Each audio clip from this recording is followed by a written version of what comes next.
Michael with United Veterans Worldwide, excited for an interview today with my friend David. He and I came in contact with each other via social media. I saw his channel on Instagram, Becoming.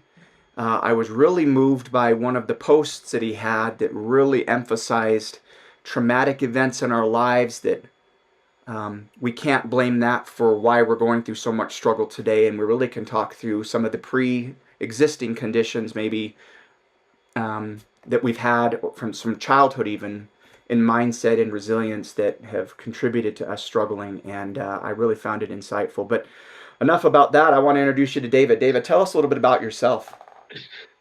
Thanks, man. And I'm glad that you started there. I'm glad that that post resonated because sometimes when you're making posts on social media, it sounds like you're just shouting into the void, especially with the algorithm seeming to hate everything that we talk about. So Yeah. like the reach just drops off and you feel like you're wasting your time. Yeah. So the fact that I put that up or we put that up and you saw it and led to this conversation makes me very happy. Good. I always joke like, I'm trying to make social media social again by actually engaging with people on there. So I'm glad that it served its purpose and led to this. Perfect. But yeah, man, I already forgot your question. You're asking me about myself or kind of how I got Yeah. here, So what we're yeah, doing. who are you? Tell us a little bit about yourself. Sure, man. So my name is David. I put on there when I entered the chat, it was like, write your name. When I do these things, I always put Dr. David Z because technically I am a doctor. I don't do anything with that degree anymore, which is really funny because I spent my entire life trying to become a doctor of physical therapy. And then I did that and I was like, oh, I actually hate this. This is not what I thought it was going to be whatsoever. And it's actually something that we see mirrored so often where like people's identity gets so wrapped up in their job or what they're doing. And then when that is kind of taken away from them by some circumstance, they're really left wondering like what they're supposed to do with their lives. And so I kind of went through a big transition like that myself, where I was doing the physical therapy thing. That job was actually taken from me from COVID. I started my own business, still doing physical therapy related stuff. And it was just going nowhere. And I felt like I was banging my head against the wall. And there was some real soul searching that had to happen for me to kind of give that up and stop trying to make it work and go the direction that I'm going now with our company. I say our company because I run everything with my wife. Yeah. And so that was a big transition point. So I don't know how far back you want to go with that whole story, but that's a little bit about me. Like technically my background's a doctor of physical therapy, but I found I cared more about helping people with their depression and anxiety than I did about their knee pain. Yeah. And it kind of evolved into that. And then my wife has been working with psychedelics and plant medicine for like more than 5 years now, apprenticing with indigenous maestros down in Peru. They call themselves maestros, not shamans. And so she kind of brought me into the fold of that whole world. And it's kind of interesting because now I get to use the skills, the communication skills I had as a physical therapist and bring them to bear, helping people heal their mental health issues instead of their physical health issues. So yeah, that's me, man. That's what we're doing. Yeah, and in my mind, it's the same thing in terms of you're still in a service career where you're helping people heal. And, yeah, totally. You know, I became a physical therapist because I wanted to help people. I wanted to help people heal. And I thought that I wanted to help you fix your ACL tear or whatever. Yeah. And it's so funny because when we were in PT school, we had like one course. I forget what it was titled, but it was basically about communication and like identity and kind of like psychosocial factors and things like that. And I remember sitting there being like, this is so dumb. We should be learning more orthopedics classes. I can't believe I'm wasting my time on this. Like, teach me about the knee. I don't care about this shit. And now literally the one skill that I actually use is communication. Yeah. And I don't remember hardly anything about like osteotomy and just all the bones and muscles and ligaments and all this crap. Yeah. It's just funny how that works out, you know? Yep. And even, it's funny, looking back at it now, I can see that was really the trajectory the whole time. Even when I was a physical therapist, I developed this reputation in our area in Delaware for being like the guy to go see for chronic pain patients and for cancer patients, because I would actually sit there and talk to them and listen to them for an hour. And it turns out listening to a depressed person talk for an hour does a lot more for their back pain than working on their actual back pain. Isn't that interesting? So I kind of became that guy even when I was still in that field. Oh, good for you, dude. Good for you. What a reputation to have. That's the way to be. That's the way to be. So often when I've talked to people who have gone into service-oriented health healing careers, it usually stems from something that happened when they were younger. Is there anything that happened when you were younger as a teenager that kind of led you into this journey? Yeah, it was a pretty clear pathway to like becoming a physical therapist because I played sports when I was a kid, but I was not athletic whatsoever. So I was constantly getting injured, which meant I was constantly in physical therapy. And I was in this one clinic for so long that they offered me a job, just like cleaning tables and making hot packs and all that kind of stuff. And no part of me wanted to take it because part of that job was to literally just sit there and talk to people. So like as someone was getting like the heat and stim, like you just kept them company, or as someone was doing their exercises, you just be talking to them. That was almost like the business model of this clinic, was just to make people feel like really welcome and really comfortable there. And I did not want to take that job because I was a super introverted, super shy little kid. And my mom basically forced me to do it. If you ask her, she has a different story. But my story is that she completely forced me to do it, and I didn't want to do it. Yeah. But obviously, it was such a good thing for me because that's, I think, where I started to develop the ability to just talk to people and listen to people and relate to them. But I wasn't thinking about those things so much at the time. Yeah. I just kind of fell in love with the idea of physical therapy and watching people get better, watching people heal, and kind of solving a puzzle almost of what was wrong with them and all those kinds of things. But like I said, as I actually started practicing, it became clear that like I really didn't give a shit. I'm sorry. You can. Maybe I can't curse on this No, you podcast. can. It's a family podcast. No, you can. But I didn't really care so much about Yeah. like their actual knee pain or the back pain. Like when I started my own business, I was doing physical therapy for jiu-jitsu athletes specifically, which should be a gold mine because jiu-jitsu athletes are constantly injured. Yep. But I had one client who came to me with a torn groin, and we fixed his groin issues or his groin pain in like 3 months. And then we ended up working together for almost a year, talking about how he feels about himself and his self-image and how that affects his anxiety and his eating patterns and like alcohol abuse and how all these things were wrapped up in his identity. And we got into like journaling and meditation and breath work and all of this stuff. So here's this guy who came to me with a groin injury, and then we end up doing journaling and breath work for his anxiety. Beautiful. So yeah, that's as far as that stuff, I can't pinpoint anything in my childhood that would have set me on that path, being a healer in that regard. Like it was a pretty clear transition from like injured in the physical therapy clinic to go into that. Yeah. Obviously, I've got my own stuff from childhood, which I didn't think that I did for the longest time. Because, I never went to bed hungry. No one ever beat me when I was a child. Mm-hmm. And so I would kind of roll my eyes at childhood trauma. Like I was fine. It was normal. But I came to realize later it's not normal to not have any memories before the age of like 19 years old, because you just kind of black out the majority of your childhood because there's so much chaotic shit going on at home. Wow. And I thought that was normal because I was like, my childhood was fine, didn't really enjoy it. It wasn't terrible. I just don't spend any time thinking about it. And I kind of thought everyone was that way. Wow. Until I started talking to some people, and they're like, no, bro, that's not normal. You're supposed to remember things. And my only memories are my parents screaming at my brother, or pulling a knife on my brother one time in an effort to protect my mom when they were in a fight. And I was like 7, I don't know. Which sounds really bad when you say it. It was mostly in my head that it was that bad, I guess. But yeah, we can get into that if you want to talk about the childhood stuff. Yeah, I think it's helpful. I think especially based on your post that really caught my attention, especially as a guy who's been in combat, who's seen that violence and seen the death, and it brings up emotion when I think through those events. And your post really hit me hard because I was like,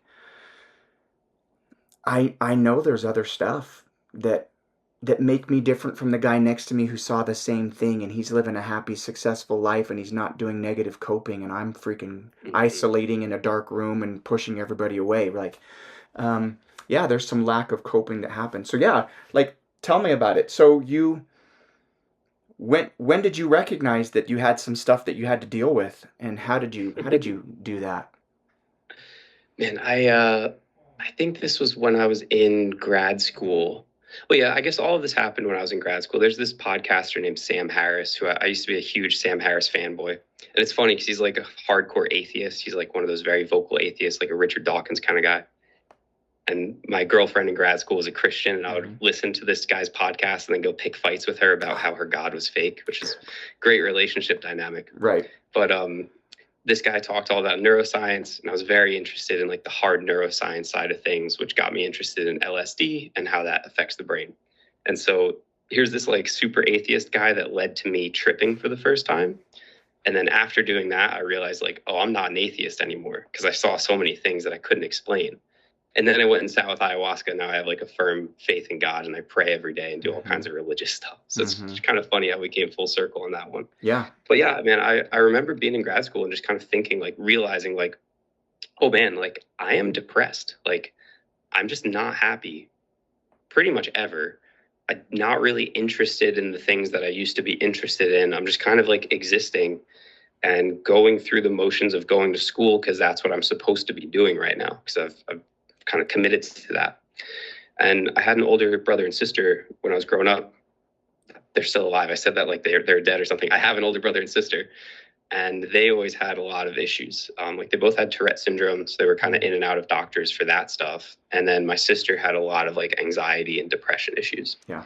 And I distinctly remember like realizing that I felt depressed and thinking like, no, that's supposed to be something that other people deal with. Like I'm fine. I'm the normal one. I'm the good kid.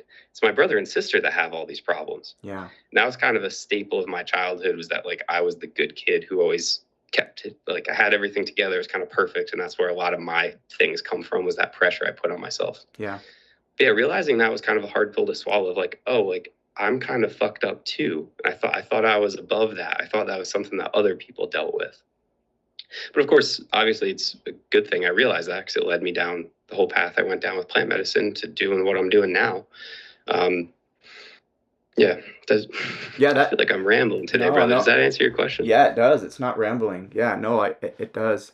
I think it's a hard thing when we come to terms with what some of that root issue is. For one, it's kind of a scary thing, and I think I talked to you about it when we had our call.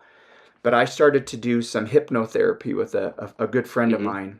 She's in the UK, Beck, and her voice, the way she makes me feel safe, just talked me down levels. And coming down these stairs, I see this black kind of locked box door thing that I didn't want to acknowledge, and it was just sitting there off the side. And I talked to her about it afterwards. She's like, "What is it?" I'm like, you know, I mean, I think I know what it is, but I don't know what it is, and I don't want to mess with it either, and I don't want to go back to that. And yeah, I mean, as I got closer to it through other sessions, yeah, there was some undealt with trauma that I'd kind of just locked away when I was younger, and said, I'm not going to acknowledge that. It's too painful to think about, so I'm just going to move on. Yeah. I mean, I think that's a very normal thing to do, honestly. Like, that's the thing that happens in the moment as you're experiencing the trauma. So it's almost like, I don't have the tools to process this. I don't know what to do about it, or it's just too much.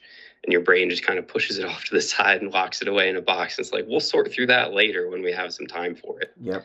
And problems arise because we don't ever make the time to sort through that box. Yeah. And it's kind of like there's banging sounds coming from inside of it, and you're like just pretending like everything's okay. And that's where anxiety comes from. That's how panic attacks happen, when there's stuff inside of you demanding to be looked at and you're just not looking at it. But you know, I'll share some stuff from my own childhood, but this is definitely something we've seen so often with our clients in our program. And we call it like peeling back the layers of the trauma onion. And this is kind of what we talked about the first time, you know, where it's like, how come two soldiers can have the same exact experiences of war, and one comes back all screwed up and the other's like pretty much okay? We know now that the predictive factors for that are undealt with things from your childhood, like traumatic events from childhood that kind of set you up to suffer from this more later on. And literally this round of our program, we've got someone who's been working with us for a year. So like, and then he's gone through the program 4 times. He's just like a lifelong person with us now. And it took this entire year for him to get to the point where he could face this one shadow that he had, where he recognized, or I shouldn't say recognized, but he almost admitted to himself and actually admitted to his wife also for the first time that he was sexually abused when he was, I think, like 7 years old by one of his uncles. Yeah. And he had so much anxiety bringing this up to his wife because he was like, what is she going to think? I was the second person on earth he told after his wife. Wow. And it took him a year of working with the medicine to get to the point where he even was capable of confronting that thing, because everything else had, not that everything else was perfect, but, you know, we instilled better habits. So he felt better about himself on a day-to-day basis. We had worked through some of the surface level is the wrong way to say it, but maybe the more recent things, because he was on the police force and had some trauma related to his career. So we kind of worked through those things. And he was finally at a place where he could sit down and say, like, okay, it's time now to sort through that box that's been locked away in my subconscious for so long. So when you told me that story about the experience under hypnosis, it's a crazy visual, but it actually makes so much sense.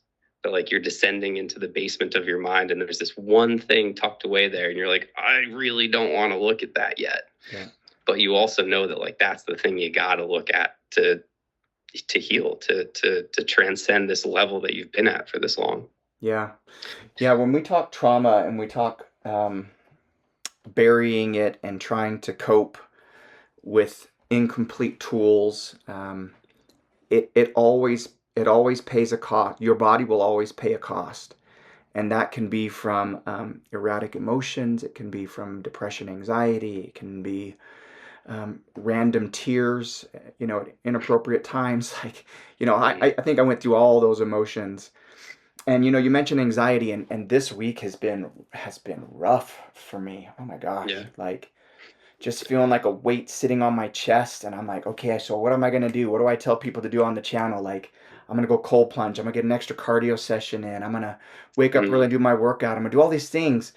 And, you know, some of it helps, but it's not gone.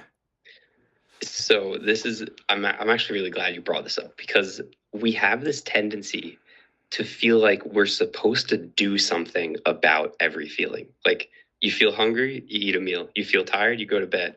You feel anxious. Okay, let me go do breath work. Let me go work out. Let me do a cold plunge. Let me meditate, whatever. And yes, 100% those tools are good. They're there for a reason. But I think the real thing that anxiety is asking you to do most times is sit there and feel it, because there's probably a good reason that you feel that anxiety. Now, of course, someone with like an actual anxiety disorder is kind of blown out of proportion, but it's your body trying to tell you something. Like, hunger is your body telling you, like, hey, we need some food here. Anxiety is trying to tell you, like, there's something that you should be looking at. Because if you really had everything in order, you would feel okay about it. You know, like, I was just talking to somebody the other day who's an accountant. So I was thinking about taxes, and it's like, ooh, I'm anxious about tax season and getting audited and things, because, like, my books are not in the best order that they could be. And Jocko Willink, I've heard him talk about it. He's like, yeah, audit me, bro. Like, come at me. Like, take a look at everything. It's all in order. So he has no anxiety about that because it's all in order so well. So anxiety is usually trying to tell us that, hey, something's out of order. And this was a big change that we implemented with this Canadian veteran that we worked with, who always, like, he had like such a structured morning routine of like cold plunge, sauna, workout, go for a walk, do breath work. I wonder if I know him. You honestly, you might. I'll tell you afterwards. Yeah. But that was the change that we made, was actually like, hey, bro, go sit alone on your balcony for 10 minutes in the morning and just sit there quietly and allow yourself to feel things. Maybe even do it with a journal if you're feeling crazy.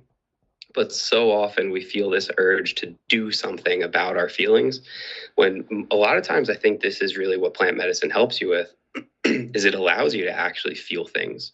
It allows you to take things out of just your head and kind of put them in your body and actually experience that thing. Because you know, no amount of breath work is gonna like make that box in your subconscious mind go away. It's gonna help you forget about it for a few minutes, which that's helpful. Like, if you have to go take care of stuff, cool. You need the breath work. But the actual solution is to crack the lid on that box and take a peek inside.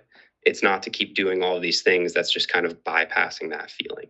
And, in the worst case scenario, bypassing that feeling looks like drinking, or it looks like a porn addiction, or it looks like scrolling on your phone, or it looks like all these kind of self-destructive things. Yep. Best case scenario, it looks like breath work and cold plunge and meditation, because those are objectively good for you. But still, they're to me, they're kind of a way of bypassing what actually needs to be felt, if that makes any sense. Yeah, so you're saying that those things, while they have some inert goodness that helps your body and mind, it's still another way of avoidance of what's really at stake. And that makes sense to me, because I think most of my anxiety today is about my work, my employment. And there were some things that maybe I didn't do exactly. I needed to get done before big meetings, and I was like, freak. So, well, that's the thing. Yeah, like, man, this morning, no joke, earlier today, I got an email from our payment processor telling me that they're terminating our account because we violated their terms of service. And this is the second time that that's happened to us. So as of this very moment, I actually have zero means of making an income because I can't charge anybody for our coaching program. So that's my next order of business after we wrap up this podcast. I felt pretty freaking anxious for a few minutes there reading that email. But the problem is when we stay in that, right? Like when you don't move through the anxiety, that's where it becomes problematic. And again, I talked before about like people with an actual anxiety disorder. So a lot of the clients that we work with, like, they get extremely anxious about going shopping. They get extremely anxious about leaving the house. They get extremely anxious about doing these normal everyday things. And again, I actually kind of think that's because they haven't looked at the things they need to look at, and their body is just like making that message louder and louder and louder until they hear it. Yep. It's like you're ignoring this alarm, waiting for it to go off, and it's not going to go off. It's just going to get louder until you do something about it. So I always use this story of like every time I do mushrooms, I get really cold. I don't know why. That's just a thing that happens to me. Same with ayahuasca too. And Cordi, my wife, is always like the trip sitter for me. Or back in the day, we would facilitate ceremonies for other people, and I would take like a small amount, and I would just sit there and be like shivering. And Cordi would offer me a blanket. She still does every time. And my answer is always, no, I'm just going to sit here and be cold. Because you don't always have to do something about every feeling, because I know that it'll pass. And maybe part of that is just me being a stupid, obstinate man. It's like, no, I'm just going to suffer. Like maybe there's part of that. But the idea being like, you don't have to remedy everything all the time. It's okay to actually feel anxious. The problem is when that limits you from actually living your life, then obviously we need those tools. But it's not like the goal is to feel zero anxiety ever again. I think the goal is to actually be able to feel it and be able to process it and move through it and then respond to it instead of letting that sort of limit you. If that makes sense. Yeah, it does. And you say, it could get louder and louder if you don't recognize it. And I would say in your previous example, it can turn into some kind of a pain as well, a chronic pain. So your body keeps score, and in keeping score, you will develop illness, not just mentally, but physically, as a result of some of these things that are buried that may not be your fault, but once the information, like you and I are sharing today with this global audience, once that education comes in, and suddenly a light bulb will turn on, and they'll be like, oh, maybe there's something more I need to figure out so that I can heal. On this channel, we talk through several different levers, and fitness, nutrition, focus on mental health, making and keeping connections with others, spirituality, service in the community, all these things that kind of get us out of our own heads and get us out and about. Talk to me a little bit about this venturing into plant medicine. It's something that I'm looking into right now.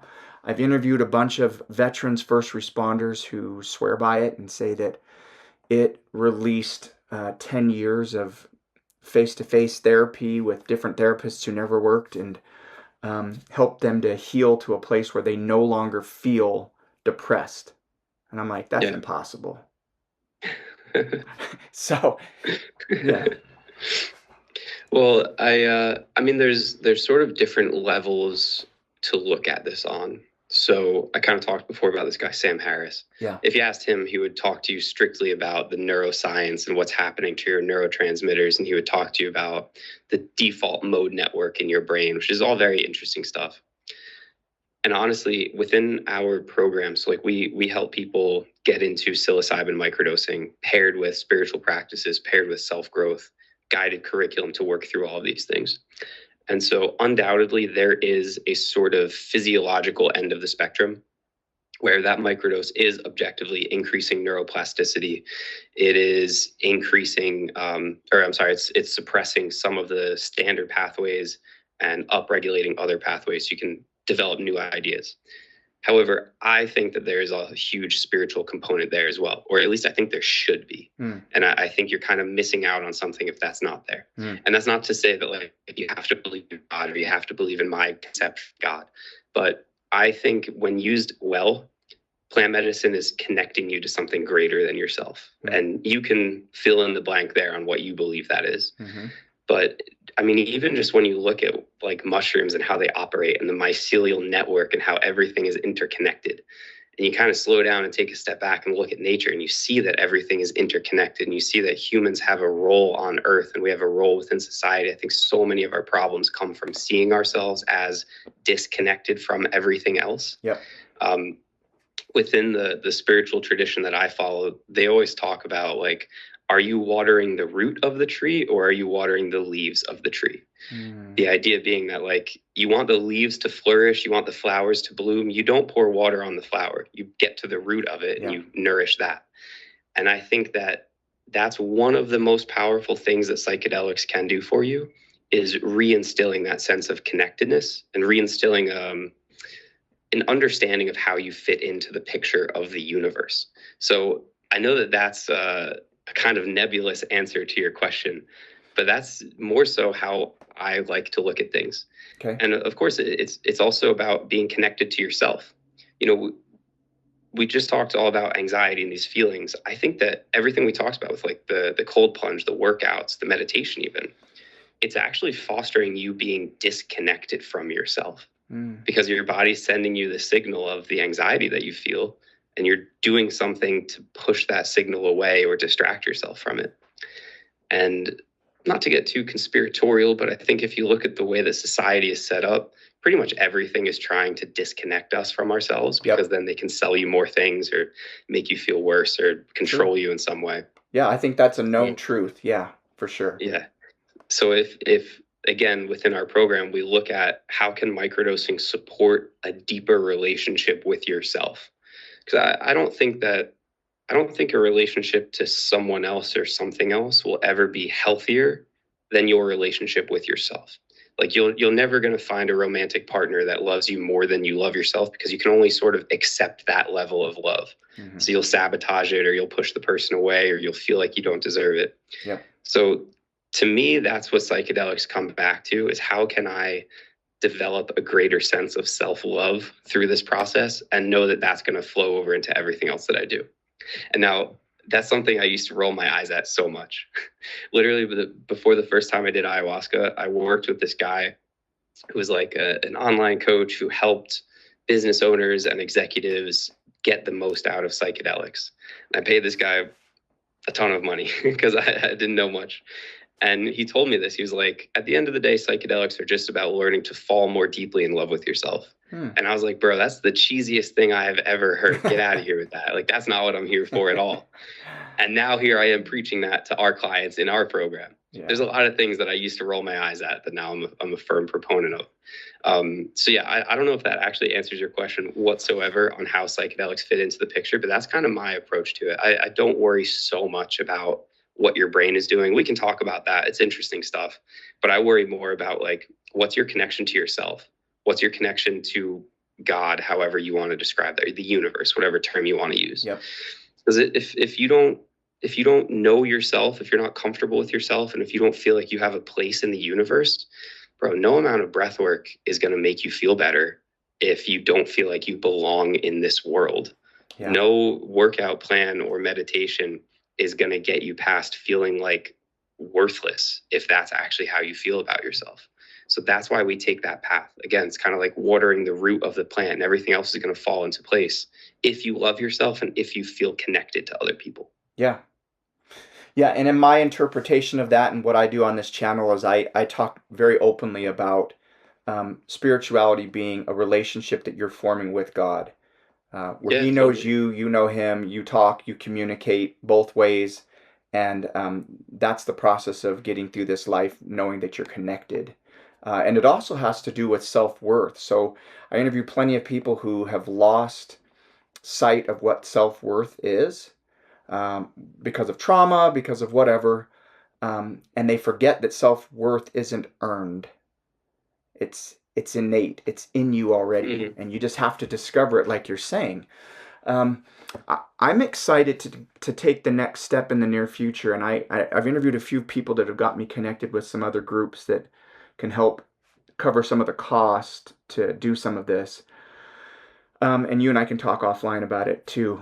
But yeah, I'm eager to share my journey, as it applies to plant medicine and finishing the work I need to do on this black box that's tucked away, that I still don't want to really deal with.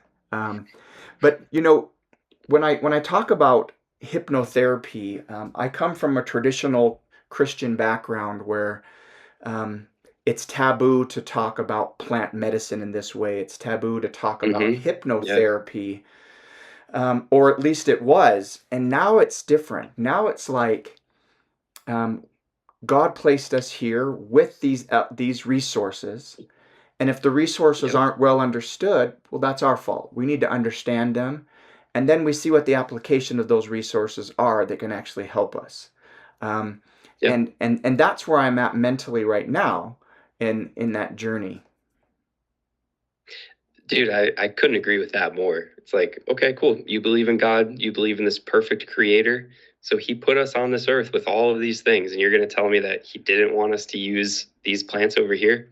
I guess maybe someone could point to Adam and Eve and be like, yeah, they weren't supposed to eat that one plant.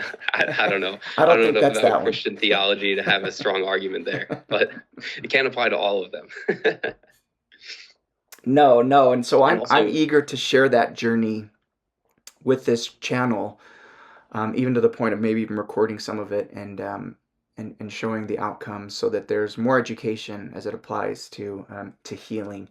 And again, I don't care what the trauma is, and if it's a veteran, if it's a first responder, if it's anybody who's gone through some kind of an experience, my goal on this channel is to educate people, to get them out, to get outside of their own head and find help, find a yeah. pathway of journey, a pathway of healing, because that's the trajectory we all want to achieve, where we can look out the window and see the sun shining and feel it and be like, yes, Yeah, yes. man, and we talked about this last time we talked off air. We have one of our mentors inside of our program always talks about this, that like trauma is trauma is trauma. It's all relative.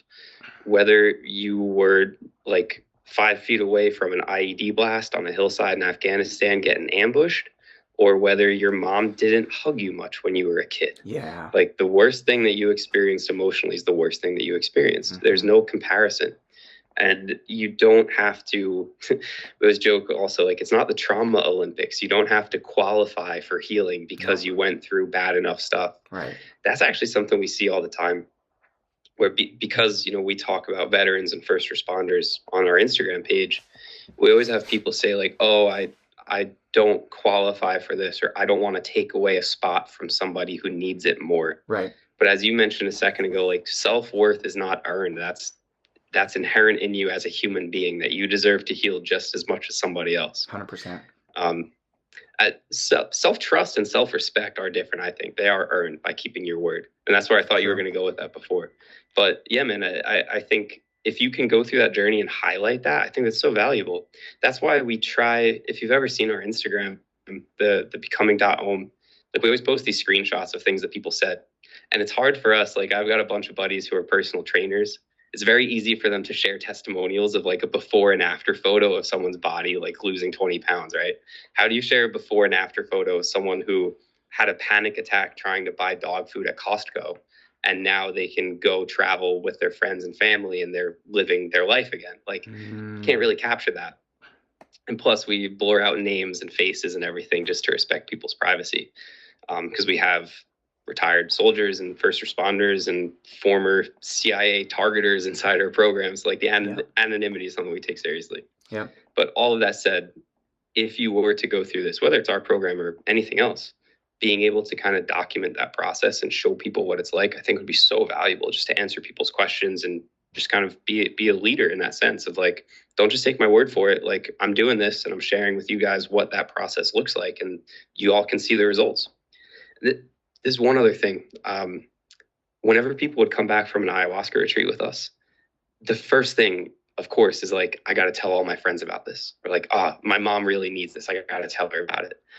And the idea of like, you can lead a horse to water, but you can't make it drink. So like, you're never going to convince somebody else to True. start working on themselves. True. All that you can do, this is always my advice. The only thing that you can do is be undeniable in the changes that you're making. Yeah. Be so like, yeah, undeniable is really the only word for it. Make it so that person sees you 6 months later and they're like, whoa, what have you been doing? And I want to hear about it because I think that maybe it would benefit me too. I think that's really the only way to do it. So if you can share that kind of publicly on here, man, I think that'd be amazing. And I would go a step further and say that if you come back from a retreat like this and somebody says, see, you're not even different, and then, oh man, then comes to mind a phrase out of Shakespeare, a comedy that said, "'Twas I, but 'tis not I." And it's so important for that "'tis not I" to be spoken very loudly, that says, I don't care if anybody else sees a difference. I feel different, and allow me that experience to grow and to heal. That's cool. I like that a lot. Man, this like really messed with me after I came back from this ayahuasca retreat. I was living with my parents at the time, and they were very skeptical about the whole thing. My dad was convinced I was going to get murdered in Costa Rica. He doesn't. Yeah, he's got his own things about like travel and safety in other countries. Mm-hmm. But probably still doesn't love that I live in Mexico. But yeah. I came back from this retreat, and a couple months later, this hit me so hard. And Mom, I love you if you're listening to this. I don't hold this against you. But she was like, I thought you were supposed to be happy now. Like, I thought you were going to go do this thing and you were going to be happy now. Why aren't you happy? And I was like, well, fuck, I still feel bad about that too. Now I got to worry about not being happy enough for you. Thanks. Like, and I think that's a huge issue people run into, where they think they're going to go on one retreat and everything's going to be fixed. And It's really not how it works at all. If you go, like, I think the value of like an ayahuasca retreat or like a 5-gram mushroom ceremony or something like that is it shows you what's possible. Like it shows you what's out there. It shows you the point you can get to. But now it's on you to implement those lessons in your day-to-day life. It's on you to figure out a way to get to that point by yourself. And honestly, that's the beauty of something like microdosing, where you don't have to travel to go do it. It fits seamlessly into your life, and it actually supports you making some changes on a day-to-day basis, rather than you have this one huge experience and you're kind of left wondering what to do about it. Instead, you're actually like taking small but actionable steps every single day to live out those changes that you might experience the possibility of at a retreat. Yeah, it's a universal truth that the healing journey and experiences we can have in that don't remove the necessity for work. Yeah. Oh, yeah. One of my professors back in PT school, he was a surgeon. He used to say, nothing good ever happens quickly. Ooh. So like healing doesn't happen quickly. He was like, you tear your ACL in an instant.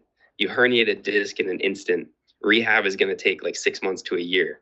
And I kind of tell our people that too, like, yeah, you may have gotten traumatized in an instant, but the healing is not going to take place like that. No. So even when you're hearing things like, yeah, ayahuasca was like 10 years of therapy in a day. Like, yeah, I don't love that analogy, but it's true. Like it accelerates things, no doubt. But guess what? You go to an ayahuasca retreat, you come home and you do nothing differently.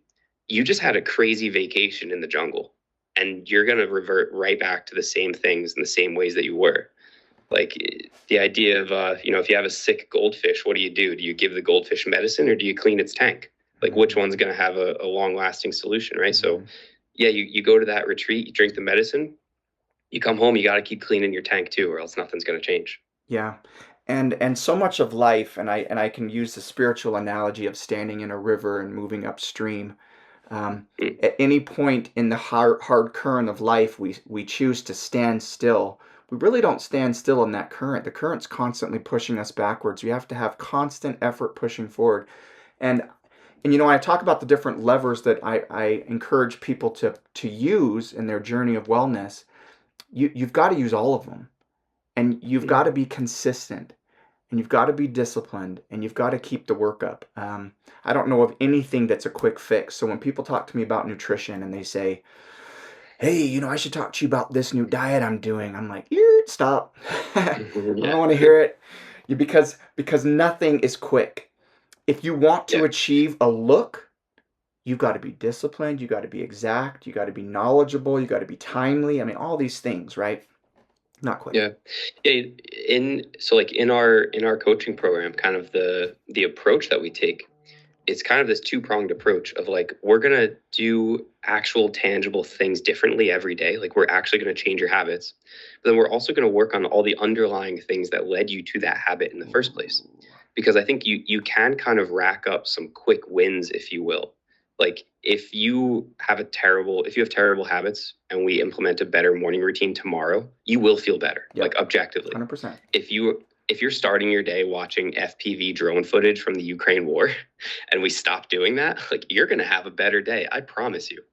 However, It's then we funny got to to say do the that. work of wondering, Because I have you been watch them all watching the these time. videos, bro? Oh, yeah. Oh, yeah. Dude, I watch them too. That's why that's my go-to example. Oh, goodness. But the point being, all right, so perfect example. Had a call earlier today with somebody in the program. When she came to us, she's a Canadian veteran, a little bit older, she's like mid-50s. She was starting every single day by getting on her phone and compulsively shopping. And she's spending like thousands of dollars buying clothes that she knows she's going to try on and then make her feel fat and hate herself even more. There's a whole lot wrapped up in there. And so on the surface level, if you will, all that we did was change the environment of her actual house. So like, her phone was her alarm. It used to go off right next to her head in bed. She would grab her phone. So now her phone's in her hand first thing in the morning. And that's how she starts her day. She would grab her coffee. She sits down. She's got her phone and she's shopping.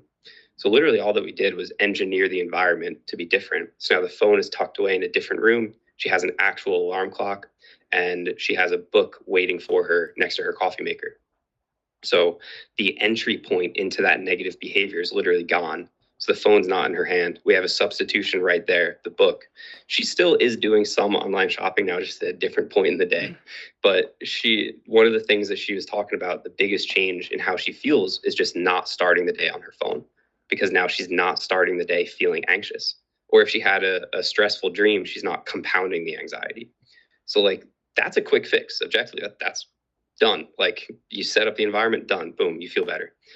Now, however, we still have to do the work to figure out, okay, why are you doing this? Yeah. Like, why are you choosing to buy things to confirm this negative belief you have about your body? And another thing for her, is this impending doom type anxiety. Like, anytime something seems to be going good, she's looking out for the next bad thing that's going to happen. And it just confirms that something bad is going to happen. So it's kind of wrapped up in that, of like this self-fulfilling prophecy of like, I'm terrible, I'm worthless, I'm fat, I look bad, all these kinds of things. So is having her phone out of her room going to solve that? No, of course not. It makes her feel a little bit better in the morning, which makes her more likely to work out, which makes her more likely to journal and have a good day and all that stuff. But we have to sit with these things and actually look at them and understand why that's happening. Yeah, and I would say that it's so important for the concept of small incremental changes bring about huge growth and change. And it's not the big things, right? We don't have to have these big events all the time that lead to change. It's the small and simple things, small little changes like moving your phone, or for me, it's staying off social media at certain points of the day, because it doesn't help my mood improve, but I stay on it, and I'm like, get off. I mean, I'm glad for social media, because I get to find people like you and interact, but it's a double-edged sword, man. It is a double-edged sword. Yeah, it's dangerous. Yeah. Well, this is where our program would start with you, bro. Like, that's where we start, is dialing in habits and routines. Because on the one hand, it's not rocket science. Don't look at FPV drone footage. You're going to feel better. or insert whatever thing you doom scroll with. Right. But the real reason we actually start there is to lay a foundation for working with the medicine. We always kind of use that phrase of like working with the medicine. And it's not just because it's hippy dippy flowery language, but like it comes down to the work that you do. But I'm kind of the opinion that plant medicine is not necessarily a net positive thing. I think it's neutral. I think it amplifies what's there. And we can talk about like get into the woo-woo stuff of like ayahuasca has a spirit and it's a benevolent spirit or not. We can have that conversation too. But microdosing especially, it's an amplifier. So like if you wake up, you had a nightmare overnight, or maybe you just slept like crap because you can't sleep. You wake up, you already feel stressed about work.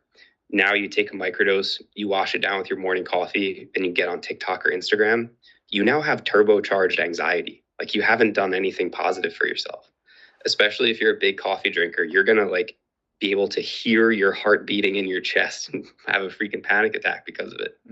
So what we literally, this is why we start here, is we want to implement some kind of a routine where in the morning, no matter what happened last night, I'm going to start my day the way that I'm choosing to, not out of habit or not because the Instagram algorithm controls me, but like I'm going to do something that's good for me objectively before I worry about the rest of the world. I'm going to put myself in a good state of mind, and then I'm going to ask the medicine to amplify that. So like this woman, she now starts her day sitting in a chair reading like a book on personal growth. Most of our clients start off with like some breath work and a little bit of stretching in the morning. So just something where it's like, I'm spending time taking care of myself, and that's the tone that I'm setting for the day. And that's what I'm asking the medicine to amplify. And then we get into intention setting and all the other things that we do with the medicine. But that's why we start there, because you kind of have to almost plant a flag in the sand of like, I'm going to do something that's good for me, not because this is what I've always done, not because my phone's right there, not because I don't know what else to do, not because I want to distract myself, but because I'm choosing to heal and I'm asking the medicine to help me with that. So again, that's kind of the approach or the philosophy behind how we look at the plant medicine. Okay. So, David, you talked to me about having some childhood trauma that you buried, you hid, you blocked. How has plant medicine helped you deal with? Yeah, man. That was like literally day one, night one of the ayahuasca retreat. I had some breakthroughs on this. But to give a little context, like I said, like didn't have an abusive childhood or anything like that. But I did have an older brother and sister who had a lot of problems and caused a lot of problems. And so I kind of grew up with them always being yelled at, like constantly, like every day there was a screaming match between my parents and my brother. And I would like take my dog and hide and talk to my dog. I would tell her like, don't ever be like Adam when you grow up. If I don't even know how old I was, like 5 years old maybe when this all started. Yeah. And like I mentioned too, I was kind of like this perfect kid, right? So like my brother and sister were getting arrested for underage drinking, and I was valedictorian of my high school. So just getting like straight A's, doing all the right things, being a good kid. And I managed to convince myself that me being perfect was the only thing holding my parents' marriage together. Ooh. I have no idea where I even got that idea, because it's like, it's not true at all. But I don't know. I think it's normal to see a lot of divorced parents. So like when I was a kid, like all my friends, their parents were divorced. I feel like it's almost more rare now to have solid parents. So I convinced myself that like, oh, my parents are yelling all the time. That means they must be getting divorced soon. So how can I fix that? Like, I'll just be the most perfect kid I possibly can be, and that'll keep everything together. So that was kind of how I went through my entire life, with this completely self-imposed pressure to be perfect. But as Toby, one of our mentors, says, like the most potent tool to harm yourself is your own self-identity, because that's just imposed by you. So that's what I was imposing on myself. And, you know, I'm valedictorian of my high school. I go to college. I'm passing all my classes. I get accepted into the #1 physical therapy school in the country, which kind of means the #1 physical therapy school in the world, not to brag or anything, but, you know, kind of a big deal. I go and become a doctor. So I'm 24 years old. I'm a doctor. Everyone's telling me, like patting me on the back and being like, wow, this is, you know, you should be so proud of this. Meanwhile, like I skated through school, bro. Like being valedictorian was no accomplishment. I have like a weirdly good memory. So if I pay attention, I just learn something once and I remember it forever. Mm. And all that is to say, like, becoming a doctor felt like a false accomplishment because to me, it didn't feel like anything worth celebrating. I was like, literally, all I did was show up to class. Like, why are you guys congratulating me for this? It means nothing to me. And so I was so dissatisfied. And I had this job that was supposedly a good job. I was making a ton of money. COVID happens. I lose my job. So I move back in with my parents, and that's when I started my first company. So I go from living on my own, being a prestigious doctor, making a ton of money, to living with my parents, making no money, and feeling like a complete loser, a complete failure, right? Ouch. And so that's the kind of the state of mind I was in when I went to my first ayahuasca retreat. And just constantly feeling dissatisfied, constantly feeling like I wasn't doing enough, like I wasn't working hard enough, or I wasn't where I was supposed to be. And I get to this ayahuasca retreat, and it's in this beautiful place in Costa Rica. And literally night one on the medicine, I have this experience, and the ayahuasca is basically telling me, like, bro, fucking chill. Like, you look at you, like, yeah, you're 24, you're a doctor. That's pretty sick. You're at this beautiful place in Costa Rica. Like, you from 10 years ago, if you told you that this is your life, you wouldn't even believe yourself. Like, Yeah. this is insane. Look at how great your life is right now. And it just kind of put into perspective that, like, 100% of that feeling like I wasn't doing enough, or that I wasn't achieving enough, or I wasn't where I was supposed to be, 100% of that was self-imposed, and it was all bullshit. It was all an illusion. I could kind of see that, like, I don't have to feel that way. And I know it's one of these things that when you express it, it sounds like that was your epiphany, right? It sounds like so basic, but that was literally it for me. I was like, oh, okay, I can relax a little bit. I can be content with where I'm at. I can appreciate how beautiful this place is. I can appreciate what's going on in my life right now, what I actually do have.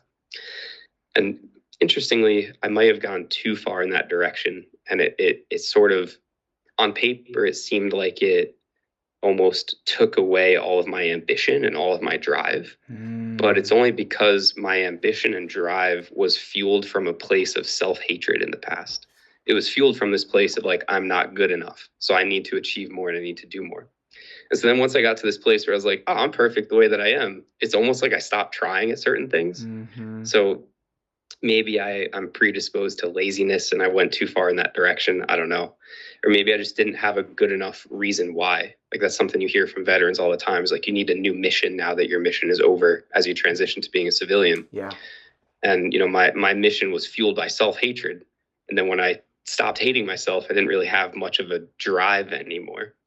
And now I have a 1-year-old daughter. So that's like the pinnacle of drive, I think, for as a man, at least, of like, hey, I got to provide for my family. I got to do this, Changes everything. But absolutely.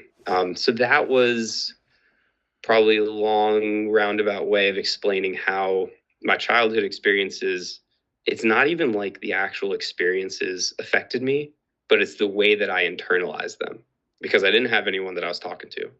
Like, when I told my mom that, I was probably 25 years old. Yeah. When I told her that I thought I was holding their marriage together. And you could see, like, the pain on her face that I spent my whole life thinking that. And of course, to her, she's like, no, of course not. And she wouldn't want me to feel that way. Yeah. But I never had that conversation when I was a 10-year-old kid, or when I was 15, or whenever. So that was the first lesson that plant medicine gave me. And then it also gave me my faith in God, which we could talk about later if you want to. But that's to answer your childhood question, that was kind of where it all started. Yeah, and David, it doesn't sound simple to me.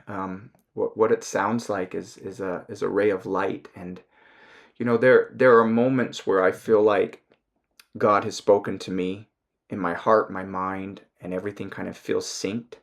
And it usually happens in a way where I'm like, oh, right? It's an epiphany, and it's not usually something that the world would consider profound, but to me it finally clicks. Exactly. And when it clicks, I'm like, I can be different going forward in this way. And those moments are precious jewels. I mean, they really are.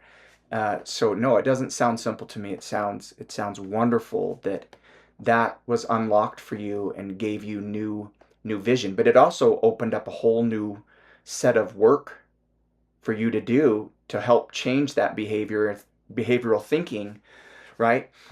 And you mentioned previously too, David, neural pathways, and I've done a lot of research in that area because I suffered a traumatic brain injury in Iraq. I had 3 different concussive events back to back to back. Ranger school, jumping out of a plane, got knocked out, landed on the ground on my head. Second one, fell off an obstacle course, and then got blown up in Iraq. Um, and it wasn't like I was in a vehicle blown up. I was like half a mile away from an apartment building that this guy drove up next to laden with C4 and blew himself up and took the whole building down. And that shockwave picked me up and threw me into a building. I wasn't wearing anything but just gym clothes because I just gotten out of the gym. Not that gyms are bad. But yeah, knocked me unconscious. So I've had a lot of struggle with memory, with mood, in addition to the PTSD and the depression, anxiety stuff that I've worked on really hard for a long time. Now it's this memory piece. And I started to attend Utah State University speech pathology, and people were like, "Oh, you have trouble with your speech?" I'm like, "Not at all." But they also address memory, and they've helped me over the last year to make huge strides in cognition and creating new neural pathways around this injured part of my head where previously I couldn't remember a list of 3 things to helping me get to a list of 15 things with 2 different items in each of the lists. Like, it's just, I totally believe that our bodies are more capable of healing than we give it credit for or allow it to, really. Yeah. No, I mean, yes, 100% to that fact, especially our brain, man. I used to harp on this a lot when I was actually a physical therapist because kind of my target market was like older people. And a lot of times you might feel like, oh, it's too late. It's too late to work on this or whatever. Like, my opportunity's passed. But I always used to tell people, like, as long as you're breathing, your body is capable of change. And especially our brain is capable of plasticity and making new connections and things like that. It's crazy. And so it doesn't surprise me at all that you were able to make these gains because our brain is so adaptable. And that's probably all that they really had to do, is just almost like train around that injury. Correct. Right? Like, kind of accept, okay, there's damage in this part, but guess what? These other pieces can pick up some of that slack if we ask them to. And this is I would be very interested to see what your experience is like with, I actually think microdosing specifically could probably support this the best. There's some interesting research now on like ibogaine with these things, and even some research into ayahuasca. But the reason I say microdosing is just because it's sustained. So like over time, your body can really make those changes. And there's even some things we can talk about to layer into the mix. Like Paul Stamets has done a lot of great research on this, using a combination of like B vitamins, other mushrooms, and niacin to actually get the most neurogenic and neuroplastic effect. But my point being, it doesn't surprise me at all that this has been your experience. And I think there's even more potential to be gained when you layer in microdosing. And you're in a unique position, actually, where you've done all of this work already. So then when you do layer in the plant medicine, you can really tell like that's having the effect because you've already done all of this training ahead of time.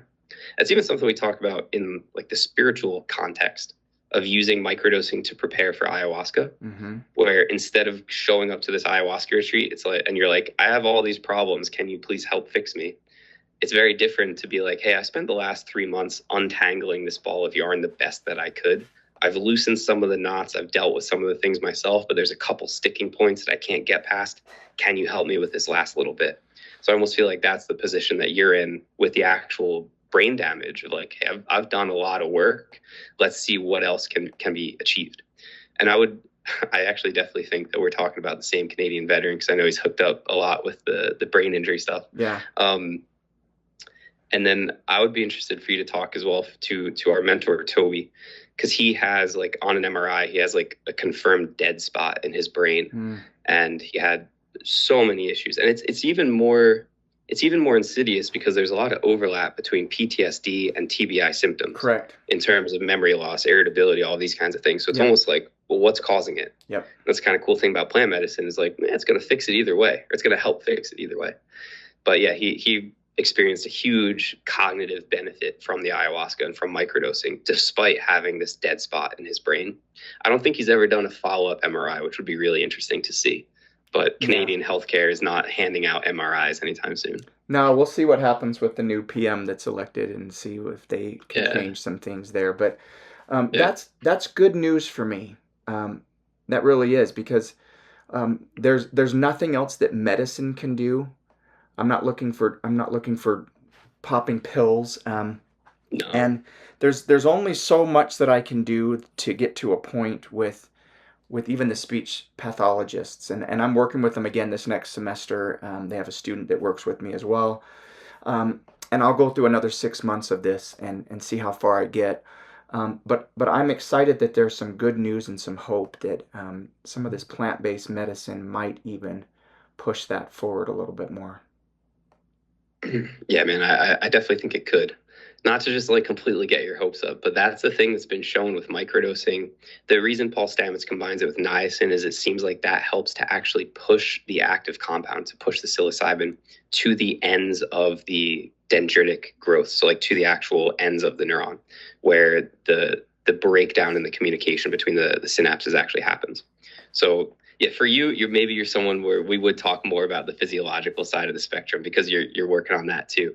And that's the cool thing about this, is it's almost like you could go any direction you want, and it's kind of there to be unraveled. You can really lean into the neuroscience of it and nerd out on that, where you can really lean into the spirituality aspect and really go deep on that.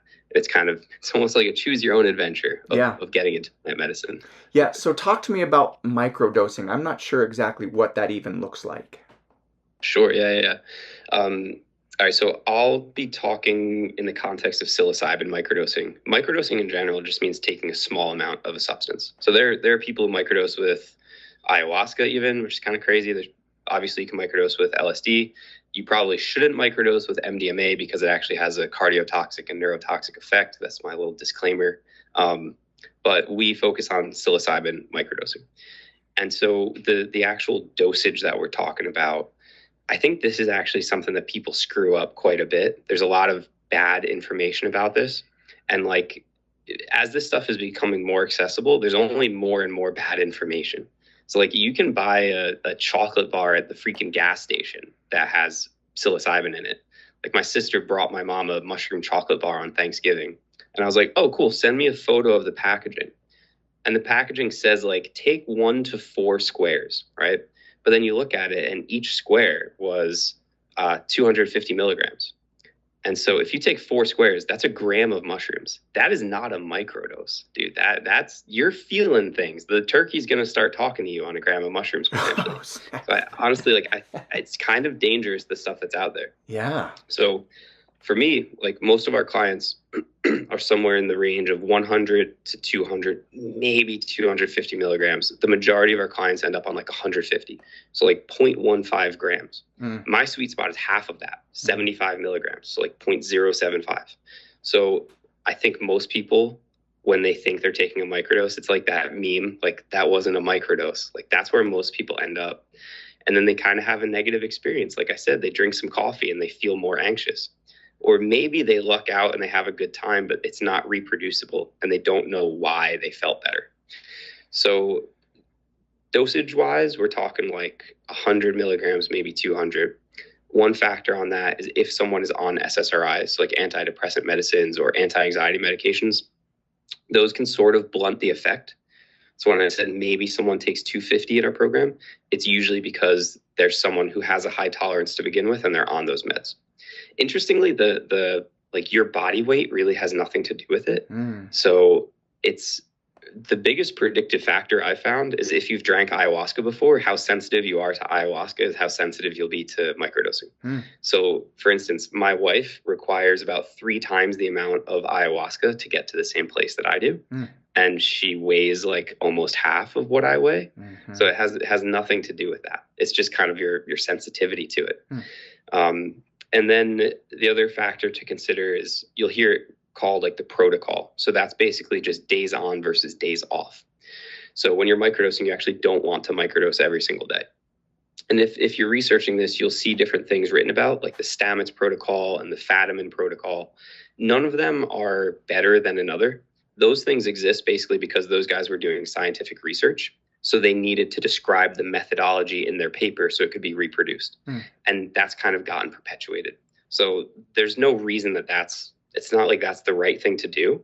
It's like they had to do research, so they picked one thing and then everyone else picked the same thing.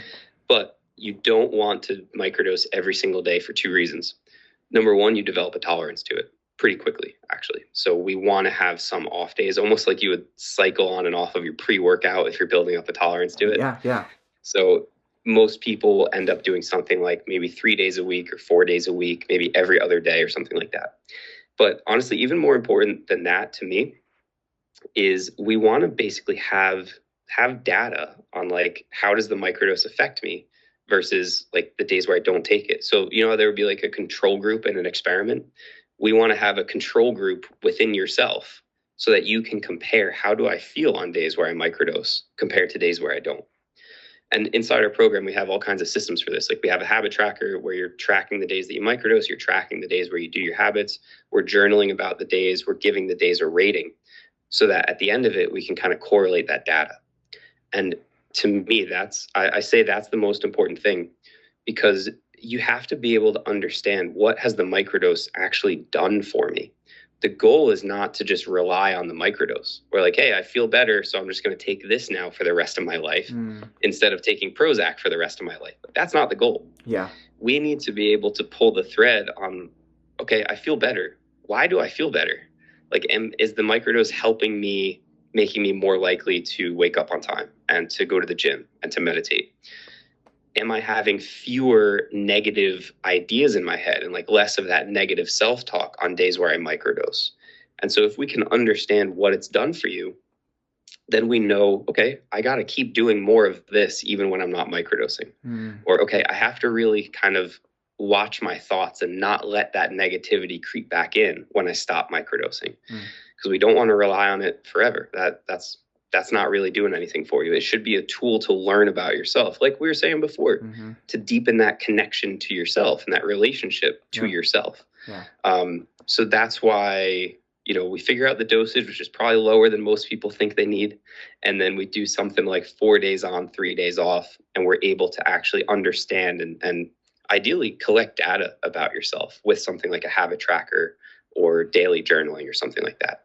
And that happens on a retreat where you're away from regular life and you're doing that, or no?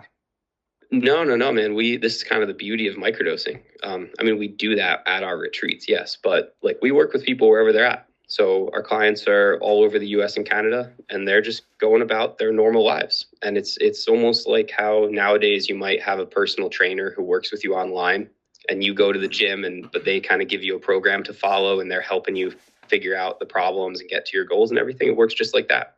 So you're still in your hometown, doing your normal life, living with your family, taking care of your responsibilities, going to work, doing whatever. And this stuff is just layered into your life. So that's how we work, at least. How do I get the psilocybin or? All right. So there's an important distinction for the DEA agents listening. We do not sell mushrooms. We don't sell any substances. Yeah. So we don't provide that. We provide guidance on how to use it if you decide to use it. That said, you know, it's not too hard to come by these things. It is everybody's personal responsibility to do research on the legality of things in your area. And at the end of the day, it's every person's responsibility to kind of make those decisions for themselves. But yeah, we can usually provide a little bit of guidance on how to go about finding a trusted, reliable source, because that is very important too. Again, it's a little bit woo-woo, but, you know, are you buying this stuff from a dispensary? Are you buying this stuff from a sketchy gas station?